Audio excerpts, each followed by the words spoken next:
yeah, I just wanted to. Wow, you are so awkward, Jules.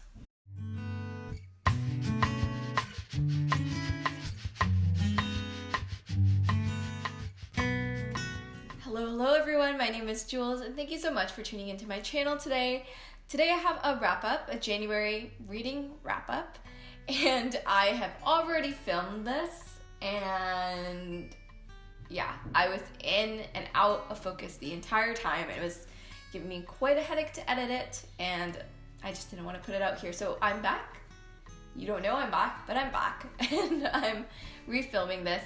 So let's get into the books. So the first book that I read was Leave the World Behind by Rumaan Alam, and this was a really interesting premise. So if you don't know what it's about, it follows a family that's getting away from the city for vacation, and they check into their Airbnb and start settling in. And I know I'm reading a contemporary, but sometimes things like Airbnb still like freak me out. I'm like, wow, this is like a little too close to home. But yeah, so they check into an Airbnb, and a couple ends up on their doorstep, and they tell the vacationing couple that they are the owners of the Airbnb and that something has happened and it freaked them out and they just wanted to come home. And that's kind of where the story kicks off. And I really liked that idea of having like a thriller that's kind of going to be set in the four walls of this house while there is likely something else going on in the world. So I'm going to keep this quite vague. There is something going on, and you kind of know that through the author's asides, but you're really just focused on this couple and what happens when you stick these two families into a house and add in a little bit of chaos. And that was the part that I was really interested in. And I liked some of the decisions that the author made. For example, like he added a racial layer to this tension. The vacationing couple was white, like middle class, and the couple that owned the house was a black upper class, I would say. And that you could tell from each of their perspectives that race did play an element into their distrust of each other and how they perceived each other and their behaviors and their first impressions. So I thought that was really interesting, and it made sense with who the characters were. So that's kind of where the good things end, though. For this book, I thought there was really no payoff for me. The kids were annoying. I thought we should have just focused on the two couples instead of having the kids. And I think the author took this opportunity and the vagueness of this situation as like a carte blanche to do whatever he could.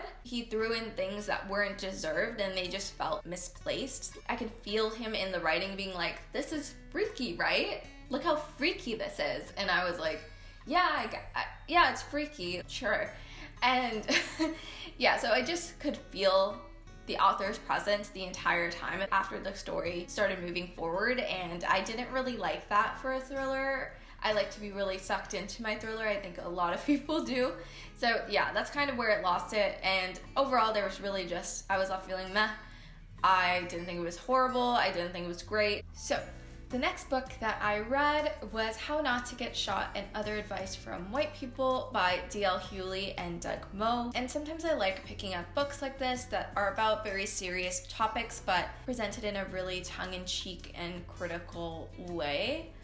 And so that's what I was hoping for when I picked up this book. I knew that D.L. Hewley was a comedian, and right off the bat in the intro, he kind of positions himself as just merely being the translator. He's just here to translate the advice given by society and white people particularly into actionable advice for Black people so that they won't need to get shot. And just listening to all of that paired with the statistics is just so infuriating. It's just the amount of conflicting bullshit advice that you get that just blames the victim over and over again. It's hard to swallow, and that's what this book was, I think, aiming to do in the first place. So for example, there'll be a chapter about getting pulled over and what to do.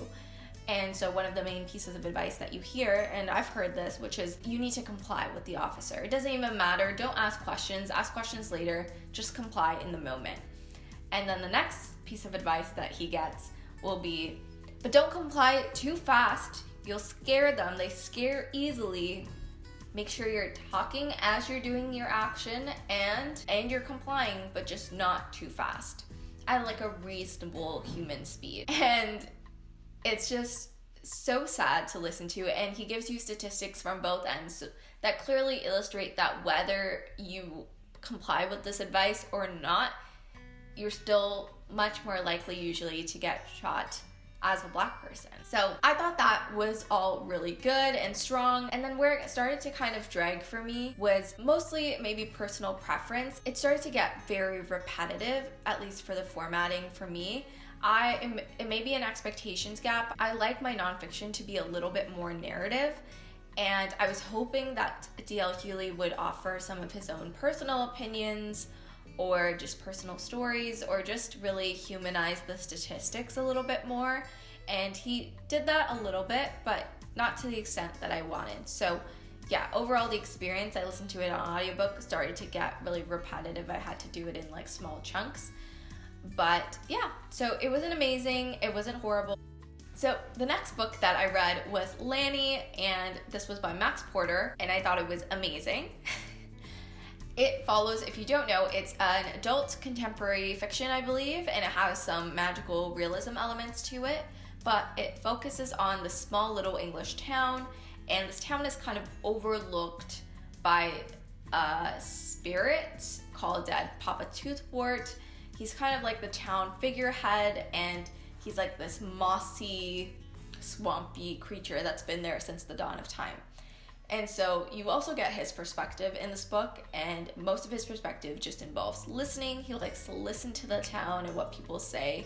And I think the way that this is done, I listened to this book on audiobook, and it was great. It was full production, and I highly recommend. But I've also heard that the physical book, the way Max Porter has laid out the text on the pages, is really interesting, so I'm excited to pick that up. But yeah, so he just spends his time listening to this town, and through this he's developed like a particular fondness for one individual, and his name is Lanny, and he's like this little child who his family just moved in from the city, I believe, a few years ago. And so Dead Papa Toothwort has like a soft spot for this kid, and he seems to be quite critical of the people around him and the adults in his life, such as his parents and his art teacher and just the community in general. So yeah, things start happening that kind of possibly validate that Papa Toothwort's feelings. And yeah, that's all I can really say. It's a little vague, but it's a really great read. And yeah, it speaks to so many themes. It speaks to just the difficulties and guilt that come with parenting, because I think that's a topic that's often taboo to speak about or even think about sometimes. And it also speaks to the way society views people that are not quote unquote normal or have some eccentric ideas or behaviors, and also the idea of being a spectacle in the media and how obsessed we are with like tragedy. Yeah, so there's so many topics that it explores in such a little book. I really like the magical realism element as well. It reminded me of like Bridge to Terabithia. If you like that book or movie, I think you could really like this book as well. So I highly recommend. I gave it a 4 out of 5. And yeah, so the last book that I read in January was Imagine Me Gone by Adam Haslett, and boy oh boy, this book was a ride.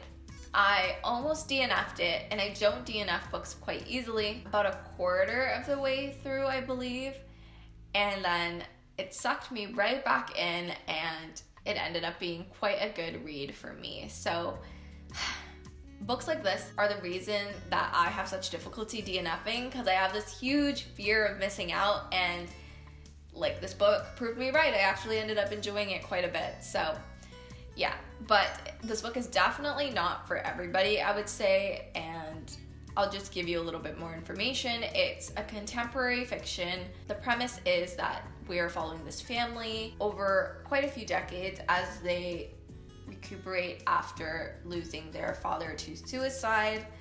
And at the same time, we're not only looking at the ripple effects of the father's suicide, but we're seeing that one of the children in the family is exhibiting kind of the same behavior patterns and is likely experiencing the same kind of mental illness.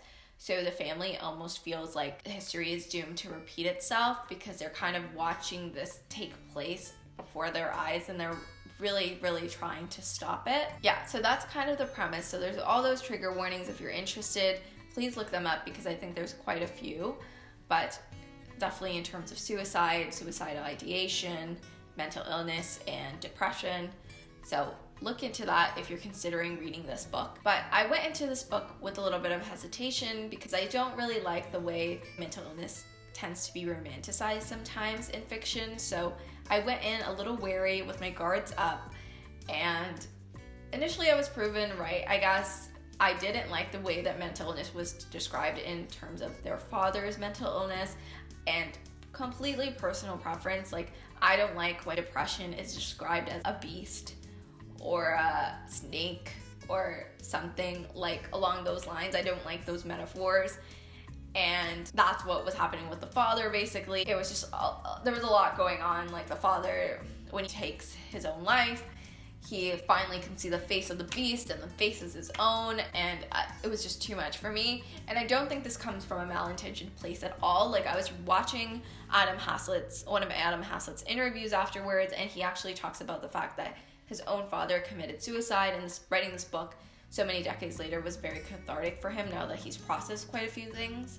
So I don't think this came from a bad place, but it was just not the kind of writing that I like. So yeah, I didn't like that, and I decided to keep going, though it wasn't a reason to stop reading. And then I got to the chapter where one of the children who's actually experiencing mental illness now, and his chapter goes on forever. His chapter goes on for like 60, 70 pages, and it's not a very long book. And then it's clearly having an episode, and the way that this is written, it was just giving me so much anxiety. So maybe that was the intention. Like, that's why I was like, maybe this is what it was intended to do. Like, he's clearly having like a manic episode right now, and this is a great description, I guess. It's making me feel all kinds of ways, but it was just a lot. It was putting me in a reading slump. I didn't want to pick it up, and eventually I was like, let me read the next chapter, which would be someone else's perspective, and then decide whether I want to continue.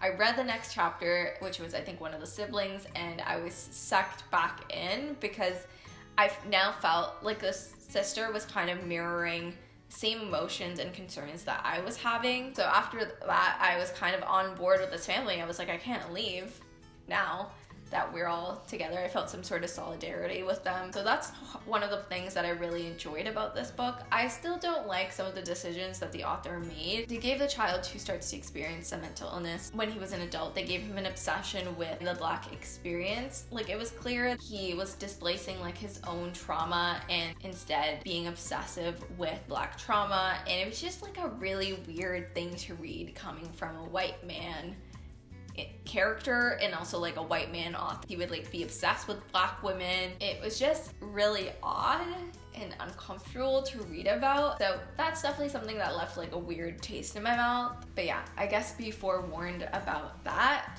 Yeah, so overall I gave it a 3.5. Goodreads won't let me do that, so I gave it a 4, but it's a 3.5 for me. I think it was better than meh, but like not as good as 4. So that's it for my January wrap up. I hope you guys enjoyed, and if you guys have actually read any of these books, please let me know what you thought down below.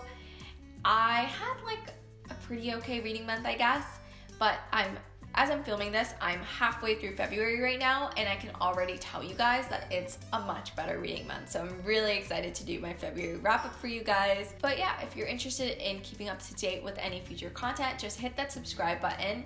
And I hope you guys are staying sane and safe and just having a wonderful day.